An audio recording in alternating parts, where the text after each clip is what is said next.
If you are able, please be upstanding.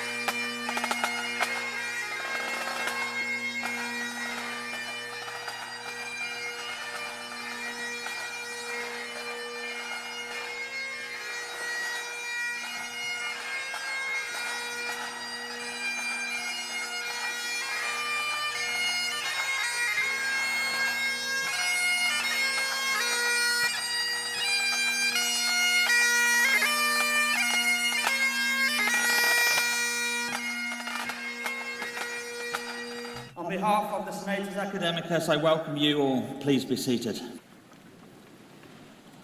I'm delighted to be celebrating the achievements of this cohort of graduates from this ancient university in this magnificent hall. You've waited a long time for this day to arrive, so congratulations. I call upon Professor Lisa Bowden, Head of the Royal Dick School of Veterinary Studies.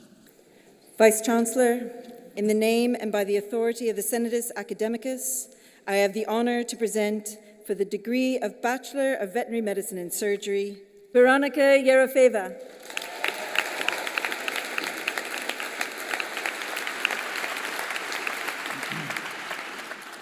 Know that we are proud of you and you should be proud of yourselves. You earned this opportunity to come to the University of Edinburgh and you've capitalised on it.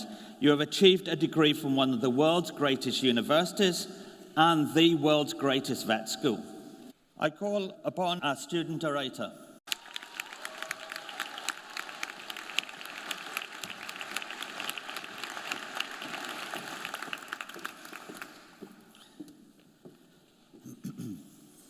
Good evening, faculty, family, friends, and most importantly, the graduating class of 2026. We made it!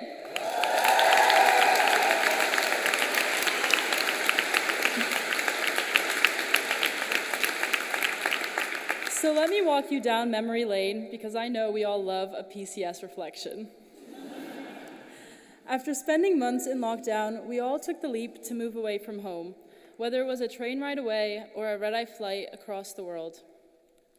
But somewhere between trauma bonding over failed hand-washing exams, breakdowns in the library, and the unforgettable smell of the dissection room at 9 a.m. after a night out, Edinburgh became that home, and our class became a family. A family that mooed on all fours in the meadows for cows and cowboy night. A family that relied on caffeine, wishful thinking, and a sense of humor. But most importantly, a family that showed up for one another through the good and hard times. We watched lectures online, which usually meant falling asleep in front of the laptop still open the morning after a night out.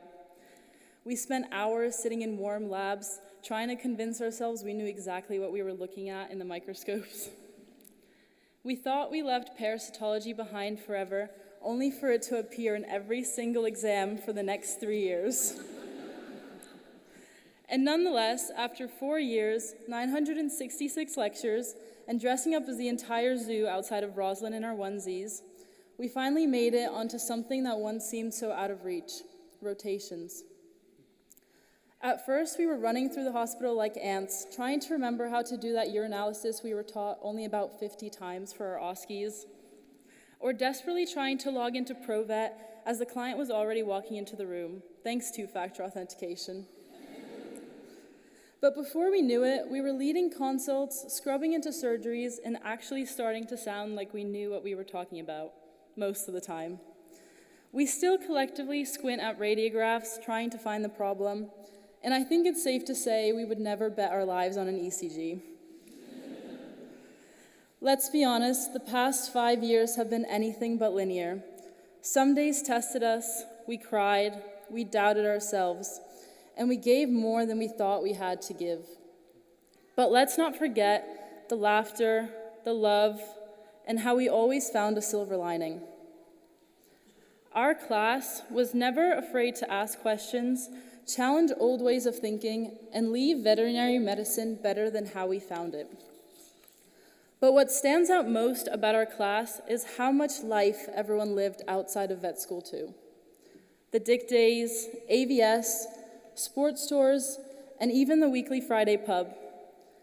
We took revision weeks abroad, saw the world on our EMS placements, and some people genuinely treated exam season like a frequent flyer challenge. In fact, if I had a penny for every time I heard someone say, "Weren't you just in a different country this morning?" I'd probably put it towards my next trip. Because some of the most important lessons we learned were never found in lectures or textbooks. It's about pushing yourself outside of your comfort zone while having the courage to ask for help. It's about coming together as a support system, as friends, and as family, because we would not be here without each other. Without the locker buddy you awkwardly said hi to on your first day when your keys stopped working. Without the dissection partner who wasn't afraid to ask the questions we were all thinking. Without friends who shared notes, coffees, breakdowns, and last-minute cramming sessions. And without the people who reminded us to laugh when things got hard. Life after today will look different for every single one of us. You may not have your dream job lined up yet. You may not know exactly where you'll end up in 5 years' time. But life is never really about the destination. It's about the journey that gets you there. And yes, we've all made mistakes along the way, and we will continue to make mistakes. But your next move matters more than your last mistake. The world doesn't need you to be perfect.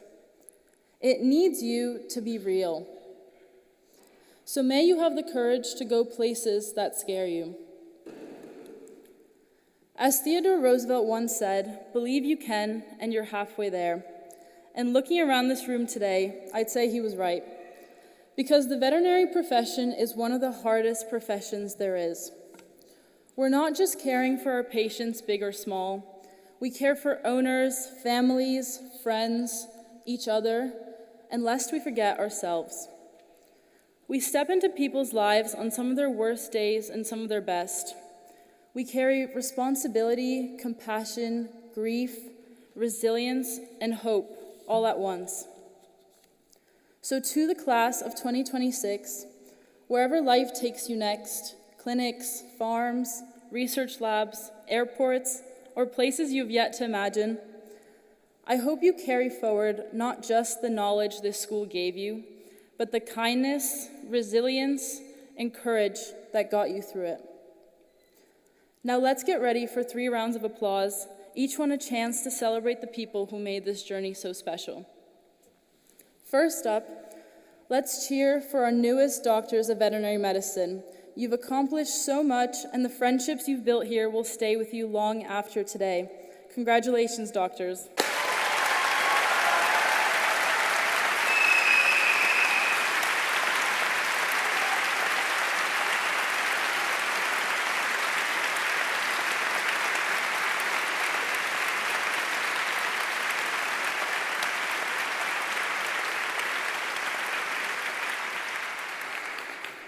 Now let's give it up for our incredible lecturers, clinicians, and staff.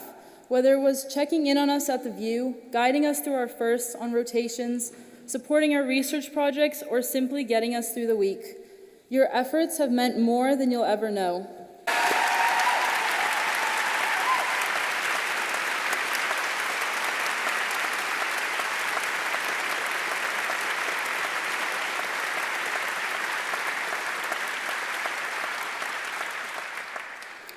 And finally, let's make the final cheer the loudest and longest.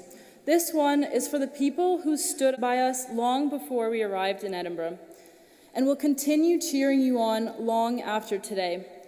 Graduates, I'd like you to stand up, turn around, and give your supporters the biggest round of applause.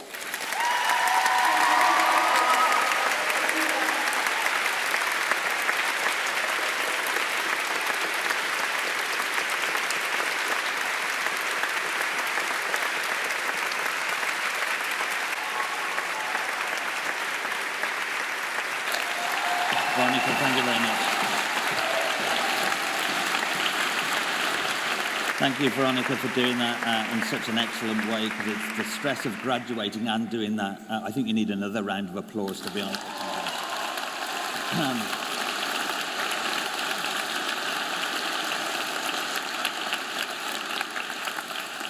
As you leave this magnificent building, enjoy the moment of celebration, relish in the choices you have available to you, never stop learning, make yourself the best person you can, but importantly, be kind to others and help make the world a better place.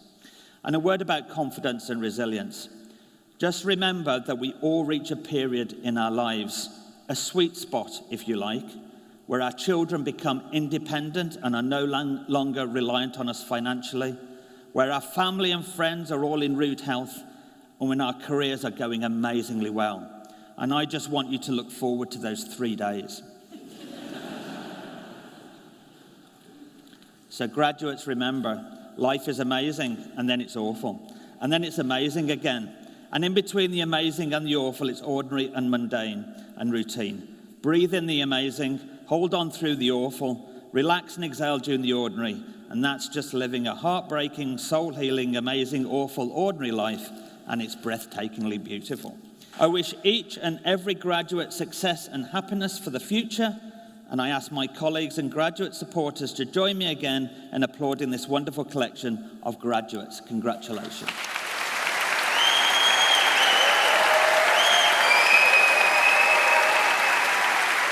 So on behalf of Senatus Academicus, I bring this ceremony to a close. Will those of you who are able, please rise. Thank you.